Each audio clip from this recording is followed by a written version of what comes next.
We've talked about in the past about the importance of a dormant pruning in the fall, but spring is actually a really important time to prune too.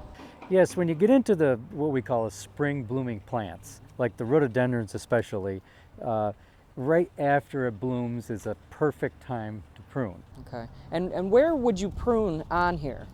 Well, there's a couple ways you can do it. You can just basically take the old flower heads off. We call that deadheading. Right. Or if you want to reduce the size of the plant, cutting it back a little further. Okay.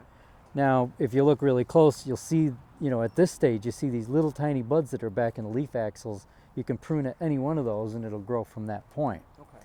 If you wait just a little bit longer, or by the time these flowers all fade, you'll start to see those shoots coming up. Right. And as long as you cut it back to another shoot and not in the middle of a stem somewhere, they'll come back up. You get them that time of year, they'll set buds for next year and you'll be fine. Great. And timing is important. Like on this pieris here, this has already had its white bells that hang down off of it. It's already done its flower. And then this beautiful new growth comes up.